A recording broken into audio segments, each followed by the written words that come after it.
Buenos días a vos y a todos los oyentes. Feliz día, se dice feliz día. Sí, seguro. Está bien. ¿Qué contexto había en ese momento? ¿Qué contexto en lo social, en lo político?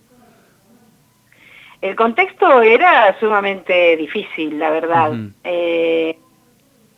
porque ese momento en el que se firma el acta de independencia por parte de los diputados constituyentes que se habían reunido en Tucumán, está rodeado de un conjunto de problemas, de un contexto muy complejo que además y sobre todo tiene que enmarcarse, por un lado, en el contexto más amplio de las luchas por la independencia en toda América, es decir, qué estaba pasando en América, y por el otro lado, qué estaba pasando en Europa. Claro. Porque si bien desde 1813, la famosa asamblea del año 13 que todos conocemos, había planteado la cuestión de declarar la independencia, Ujú. esto no pasó.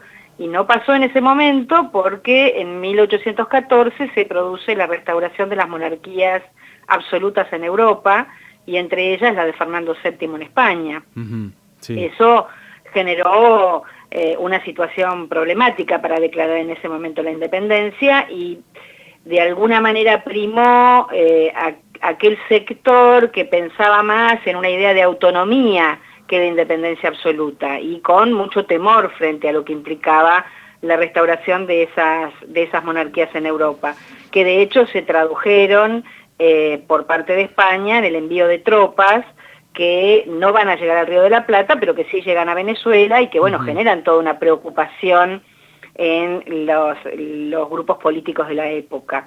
Pero además la sociedad estaba inmersa bueno, esta idea de San Martín de tratar de liberar, perdón, América, que empieza a trabajar desde la zona de Cuyo. Tenemos Ujú. problemas también a nivel interno porque no hay acuerdos respecto a cuál es el proyecto luego de lo que había sido el derrumbe de la monarquía inicialmente en 1808 y la revolución hecha en mayo de 1810, etcétera. Empiezan a aparecer miradas distintas. Por un lado, Buenos Aires, que quiere avanzar en un proceso de unificación y de autonomía, pero Sí. hegemonizando ese proceso, y por el otro lado, un líder como Artigas, que surge en la banda oriental, pero que alcanza el apoyo de las provincias litorales de Argentina para trabajar en un sentido más federal, digamos, Claro. más de reconocimiento de todas las autonomías. Ujú. Claro, Es claro. un contexto entonces, como decía, muy difícil. Además se había perdido el Alto Perú en 1815 y esa lucha que se mantenía con los realistas españoles ahí, y bueno, un área muy porosa y muy difícil de sostener que va a quedar en manos de Martín Miguel de Güemes, ¿no? El Ujú. caudillo local. Ujú. Claro, un proceso que duró varios años. Uno pensaría, o por ahí diría, bueno, firma justamente de la independencia en ese día, ese 9 de julio, pero digamos, estamos hablando de varios años de lucha, varios años difíciles que habrán sido para lo que era en aquel entonces, no la Argentina todavía, ¿no?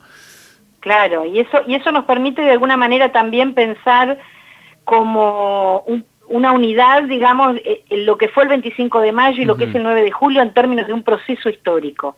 Ninguna de las dos fechas tiene o surge por sí sola en un día, Claro. ¿sí? Ese día expresa la realización de un proyecto que viene sin duda trabajándose desde antes y con bastantes dificultades. Ujú. Ujú. Inspirado un poco lo que pasó en aquella época, a ver, si hablamos del continente americano en general, ¿qué teníamos ya la independencia de los Estados Unidos? ¿Qué otros países Sí, se bueno, esa fueron? había sido la que de alguna manera había planteado la independencia, pero en Claro. América y sobre todo en el Río de la Plata, la cuestión de la independencia no es tan clara en los inicios, digamos, ¿no? En general es un grupo muy minoritario el que habla de independencia.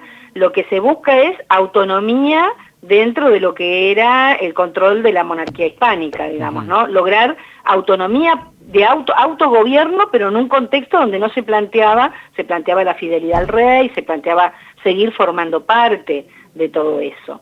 Ya, esto sí, después, digamos, ese grupo que planteaba más la autonomía que la independencia, es decir, que Ujú. lograr que Fernando VII le reconozca a estos sectores y a esta región del Río de la Plata la autonomía, digamos, fracasa cuando Fernando VII retoma el trono en 1814 de España y no quiere negociar con los revolucionarios. Entonces ahí no quedan muchas opciones, es trabajar por la independencia o volver a ser una colonia dominada. Y en América el proceso es lento, incluso es más lento, digo, porque si bien Venezuela se había independizado con la restauración de Fernando VII y el envío de tropas, Venezuela vuelve a quedar bajo el dominio español. La situación se hace bastante difícil en todo lo que era el Alto Perú. De hecho, Bolivia, por ejemplo, se va a independizar recién en 1825. Chile va a alcanzar la independencia más tarde, digamos, también. Entonces, bueno, no era un contexto fácil, digamos. En general, lo que se veía es que en América todos aquellos focos revolucionarios que habían aparecido entre 1809 y 1810 habían sido nuevamente dominados por el Imperio Español, ¿no? Por España. Y entonces el Río de la Plata quedaba como solito llevando adelante esta gesta, de alguna manera, que buscaba la emancipación y la independencia. ¿Por qué se da en Tucumán finalmente la declaración y la firma del Día de Independencia? Bueno, se da en Tucumán, sobre todo porque Buenos Aires había sido un lugar, venía siendo un lugar cuestionado justamente por este proyecto de centralización política que se había ido desarrollando desde Buenos Aires, donde Buenos Aires adquiría hegemonía sobre el resto del territorio y se lo veía como un proyecto centralista que no contemplaba el federalismo, que no contemplaba la autonomía de las distintas regiones del país.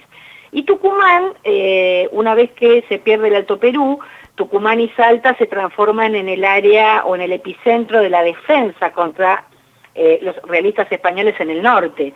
Y además Tucumán en 1814 se separa de Salta y se transforma en provincia, adquiere el estatus de provincia, y bueno, allí se gesta además por acuerdos con algunos representantes del interior, que ese es el lugar, digamos, posible para esta reunión.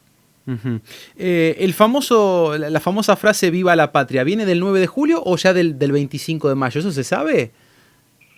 Bueno, o en el contexto en general de estas fechas. Es en el contexto de este proceso, digamos, ¿no? Ya emerge antes, pero porque además el concepto de patria es un concepto que inicialmente, digamos, o sea, no sé, por decirte más atrás, en Buenos Aires, cuando se producen en 1806 y 1807 las invasiones inglesas, los porteños hablan de patria. Ya venía de...